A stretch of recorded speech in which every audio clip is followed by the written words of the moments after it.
விருதாசலம் அப்படின்னு சொன்னாலே எனக்கெல்லாம் உடம்பு பூசுது, எனக்கு உணர்வு வருது. ஏன்னா கேப்டன் விருதாசலம் அப்படின்னாலே வி, விஜயகாந்த் அப்படின்னாலும் வி, விக்ரி என்னாலும் வி, இப்ப இந்த விஜய் பிரபாகர் பேசுற நானும் வி. அதனால எல்லாருமே அந்த விருதகிரீஸ்வரும் வி. ஏன்னா கேப்டன் 150வது படம் டைட்டில் விருதகிரி. அந்த விருதகிரி பாட்டு ஓப்பனிங் பாட்டு என்ன? மக்கள் ஒரு புறம், தெய்வம் ஒரு புறம். தெய்வம் இருபுறம். இங்க நம்ம கேப்டன் தெய்வமா இருக்காரு, அங்க நம்ம விருதகிரீஸ்வர் தெய்வமா இருக்காரு. மக்கள் உங்க முன்னாடி நான் பேசுறதுல உண்மையிலே நான் சந்தோஷப்படுறேன். ஏன்னா கட்சி ஆரம்பிச்சு 25 வருஷம் ஆய் 20 வருஷம் ஆய் இன்னைக்கு முதல் முறையாக விருதாசலத்துல ஒரு இளைஞரணி செயலாளரா உங்க முன்னாடி நான் பொதுக்கூட்டத்தில் நான் பேசுறதுல உண்மையிலே நான் சந்தோஷப்படுறேன்.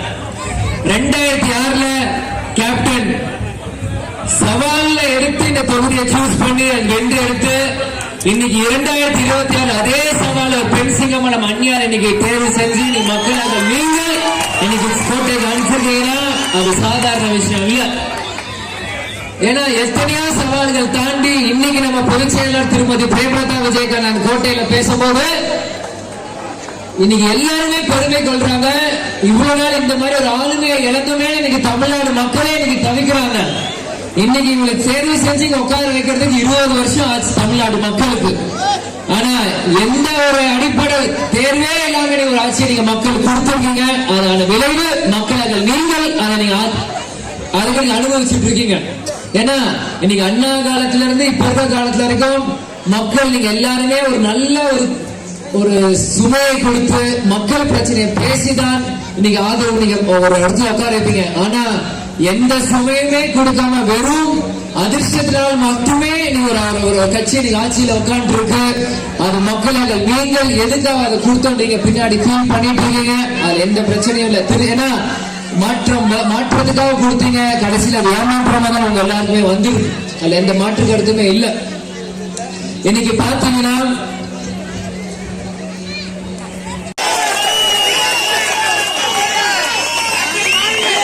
இருக்கு. இன்னைக்கு ஒவ்வொரு காலையில இருந்து இதை சொல்லும் போது சின்ன வயசுல எங்க அப்பா எனக்கு சொன்னது ஞாபகம் வருது. நான் 3 மாசம் குழந்தையா இருக்கும் போது கேப்டன் கையை கரம் பிடிச்சி என் கையை வச்சு சோறு எடுத்து மக்களுக்கு போட்டாரு.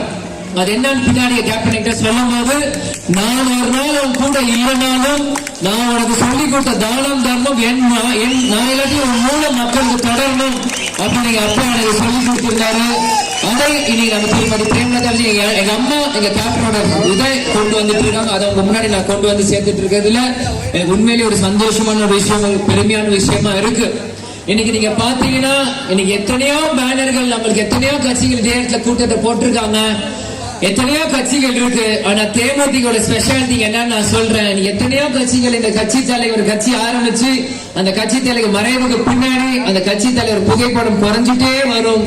ஆனா இங்க தேமுதிக தொண்டர் மட்டும் இங்க கேப்டன் பாருங்க, இன்னைக்கும் அந்த பேனர் முழுவதுமே விஜயகாந்த் தான், நம்ம கேப்டன் தான். ஏன் இதை நாங்க சொல்றேன்? எத்தனையோ பேர் இந்த கட்சிக்கு பிறகு இன்னைக்கு நானும் சரி அம்மாவும் சரி வந்து எங்க சுயலாபத்துக்காக இங்க வரணும் 1000 பேர் இங்க குற்றம் சாட்டலாம்.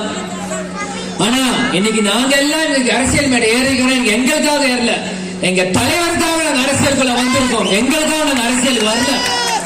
எங்க தலைவரோட கொள்கை, எங்க தலைவரோட மக்களுக்கு பணியை ஆற்றுறதுக்கு தான் இன்னைக்கு நான் ஒரு 25 வயசுல ஒரு மகனாக எந்த ஒரு எந்த பிசினஸ் பண்ணாம எந்த ஒரு பிரச்சனை படிச்சு முடிச்சு என்ன செய்யணும் நிக்கும் போது கேப்டன் என்னை கூப்பிட்டு என் தொண்டரோட போய் நில்லுண்டார். கடந்த 7-10 வருஷமாக இங்கதான் உங்க கூட தான் நான் நிக்கிறேன். என் வாழ்க்கையை நான் தூக்கி ஓர வச்சிட்டேன். ஏன்னா இந்த சோகமான காலைங்க கேப்டனோட துணை இருந்தீங்களா, இனி உங்களுக்காக நான் இந்த விஜய் பிரபாகர் நிற்பேன். என் வாழ்க்கை நடக்கணும். இதெல்லாம் அப்புறம் எங்க கட்சிக்காரங்க சிவப்பு மஞ்சள் தரப்பு கரவேசி கட்டி எங்க மகளிர் படையை கட்டி வராங்க. அவங்களுக்காக தான் இந்த விஜயகாந்த் பிறகு இந்த விஜய் பிரபாகர் வாழ்வேன் உறுதியா நான் சொல்லிக்கிறேன். எத்தனையோ சோதனைகள் வந்தாலும் அந்த சோதனை படிக்கல, ஒவ்வொரு ஸ்டெப்பா சோதனை படிக்கல, சாதனை படிக்கல மாத்துறதுக்கு தான் நான் இங்க இருக்கேன். இந்த தேர்தலை மக்கள் எனக்கு ஒழுங்கான அங்கீகாரம் கொடுக்கலனாலும் அது என்னைக்கும் எனக்கு கவலைப்பட மாட்டேன். ஏன்னா தேர்தலை நோக்கி தேமுதிக இல்ல, மக்களோட வழியை நோக்கி தான் தேமுதிக. இன்னைக்கு சட்டமன்றத்தில் திருமதி பிரேமலதா விஜயகாந்த் பேசுறாங்கன்னா அது கேப்டனோட வளர்ப்பு. அந்த கேப்டன் வந்து எனக்கு பெருசிங்கமா நான் 2021 தேர்தலை முதல்ல விருதாசனத்துல சொன்னேன். இனி அவங்க கேப்டன் நீங்க பார்க்க உடம்பு சரி இல்லைனாலும் இனி இந்த லேடி கேப்டன் நீங்க பாப்பீங்கன்ட்டு. அதுதான் 2006 நீங்க கேப்டனை பாத்தீங்க, 2026 இந்த லேடி கேப்டன் நீங்க பாத்துட்டு இருக்கீங்க. நிச்சயமாக 2006 எப்படி ஒரு சட்டமன்றம் வந்துச்சோ 2027 ஒரு சட்டமன்றம் வந்துச்சோ கண்டிப்பா அடுத்த வர காலங்களில் நமக்கான காலங்கள் இருக்கு. யாரும் பயப்படாதீங்க. கண்டிப்பா எதுக்காக தேமுதிக ஆரம்பிக்கப்பட்டதோ அதுக்கான இலக்கை நம்ம அடைஞ்சே தீருவோம். அதுல எந்த மாற்று கருத்துமே இல்லை அப்படின்னு இன்னைக்கு அந்த விஜயனை வந்து பேசியிருக்காரு. ஏன் அதை பேச மக்கள் நீங்க சிந்திக்கணும். இன்னைக்கு சட்டசபையில நிர்மல் குமார் வந்து என்ன சொல்றாரு, 48% மட்டும்தான் இடத்தை எடுத்திருக்கோம், இனி 52% எடுக்கல, அதனால இடத்தை மாத்திரம். ஆனா ஆண்ட திமுக என்ன சொல்றாங்க, ஸ்ரீபெரும்புதூர் முழுவதுமே இந்த ஏர்போர்ட் வருதுன்னு எத்தனையோ இண்டஸ்ட்ரீஸ் வேலை வாய்ப்பு கொண்டு வந்து இண்டஸ்ட்ரீஸ் கொண்டு வந்துட்டோம், இடங்கள்லாம் நம்ம கை வாங்கிட்டோம், இப்ப மாற்றுறதுன்னு சொல்றது தமிழ்நாட்டுக்கு பின்னடைவுன்றாங்க. உண்மைதான்.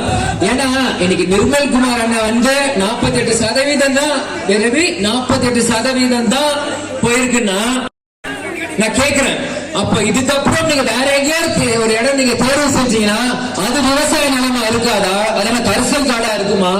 அப்படியே ஏர்போர்ட் வருதான் எங்க கொண்டு வருவீங்க? சென்னையை சுற்றி கொண்டு வருவீங்க. அது செங்கல்பட்டா இருக்கட்டும், ஸ்ரீபெரும்புதூரா இருக்கட்டும், இந்த பக்கம் மாதாவரமா இருக்கட்டும், இல்ல அந்த பக்கம் குன்றத்தூரா இருக்கட்டும், இதை சுத்தி எல்லாமே விவசாய பூமி தான். அப்ப பரந்தூர்ல மட்டும் தான் விவசாயம் நடக்குதா? வேற எங்குமே விவசாயம் நடக்கலையா? தேர்தலுக்கு முன்னாடி விவசாயம் தோலன்றீங்க. இன்னைக்கு உங்க தலைவர் முதல்ல அந்த பிரச்சனையை முதல் குறையில பரந்தூர்ல வந்து பிரச்சனையை செஞ்சனால உங்க செயலாபத்துக்கு பரந்தூர்ல விமானம் கொண்டு வர மாட்டேன்றீங்க. இப்படி மாற்றம் சொன்னதை நீங்க ஏமாற்றம் கொண்டு உங்களுக்கும் நீங்க கை காமிக்கிற திமுக அதிமுக என்ன வித்தியாசம்? இது மக்கள் கேள்வியை நான் கேட்கிறேன். இன்னைக்கு பரந்தூர்ல விமான நிலையம் வருது அப்படின்னு எல்லாமே சாங்ஷன் பண்ணி வேலை நடக்கும் போது உங்களோட முதல் தேர்தல் பிரச்சாரமா நீங்க பரந்தூர்ல போய் நீங்க பிரச்சனை நீங்க வந்து அதுக்கு எதிர்ப்பு தெரிவிச்சனால உங்க செயலாபத்துக்காக நீங்க விமான நிலையத்தை மாத்துறீங்க. அப்ப வேற எங்கேயும் நீங்க விமான நிலையத்தை எடுக்கும் போது அங்க விவசாயம் இருக்காதா? மக்கள் நீங்க சிந்திக்கணும். இது எல்லாமே ஏமாற்றம் தான். இன்னைக்கு நீங்க மாற்றம்ன்றீங்களே, ஒரு மாற்றமும் இல்ல. இன்னைக்கு அவங்க வந்து திமுக அதிமுக என்ன இன்னைக்கு ஏன் இதை நான் சொல்றேன்னா, இன்னைக்கு தேர்தலுக்கு முன்னாடி தேர்தலுக்கு முன்னாடி 6 சிலிண்டர் ஃப்ரீயா கொடுக்குறோம் அப்படின்னு பெண்களுக்கு எல்லாம் சொல்லிதான் ஓட்டு வாங்கினாங்க. பெண்கள் நீங்களா இருக்கீங்க, உண்மையா இல்லையா சொல்லுங்க. மீடியா முன்னாடி இருக்கு 6 சிலிண்டர் இலவசம் சொன்னாங்களா இல்லையா? கேட்கல. அப்போ இன்னைக்கு சட்டசபையில 3 சிலிண்டர் தான் சொல்றாங்களே, அப்ப இது ஏமாற்ற வேலை இல்லையா? அப்ப பரந்தூர்ல அவர் பேசுறதுனால அவங்க காப்பாத்துறாரா? அப்ப 6 சிலிண்டர் பெண்களுக்கு கொடுக்குறேன்னு சொல்லி 3 சிலிண்டர் சொல்லி ஏமாற்றம் இல்லையா? இது மக்கள் கேள்வியா தேமுதிக பிரதிநிதியா விஜய் பிரபாகர் கேக்குறேன். அப்ப 6 சிலிண்டர் கொடுக்குறீங்க, சூப்பர் 6 அன்னபூர்ணின்றீங்க. அப்ப 3 சிலிண்டர் கொடுக்க வேண்டாம், அது பேரு மாத்தல. அப்ப பேர்ல மட்டும் சூப்பர் 6 ஆனா கொடுக்கறது 3. அந்த விசிலும் சரி, அந்த சூப்பர் 3 பால் மட்டும் தான் போடுறீங்க. அப்ப உங்களுக்கு ஒரு தேர்வு வேணா, அந்த அந்த அந்த அந்த அந்த ஸ்கீமுக்கு வேணா ஒரு பேர் சிலிண்டர் தானே தரீங்க. அதே கிரிக்கெட் மாதிரி ஹேட்ரிக் அன்னபூர்ணி வச்சுக்கோங்க. எதுக்கு சூப்பர் 6 அன்னபூர்ணி 3 பால் போட்டு அடுத்த 3 பால் டைம் வைக்கிறீங்க? அது வரைக்கும் தமிழ்நாடு மக்கள் என்ன நோ பால்ல இருக்கணுமா இல்ல வைட் பால்ல இருக்கணுமா? நான் கேட்கறது சரியா தவறா? கேட்கல. எனக்கு விஜயன சிஎம் ஆகிட்டோம், அவர் பெரிய ஆளே, எங்களுக்கு என்னங்க? செந்தூர பாண்டியன் வளர்த்து விட்டாரே எங்க கேப்டன் தான்.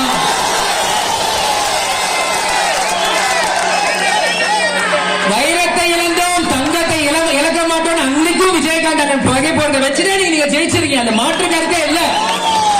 இன்னைக்கு 3வது கட்சி இன்னைக்கு ஆட்சியை பிடிக்குதுன்னா அதுக்கு அடித்தளம் 2005 போட்டது தேமுதிக.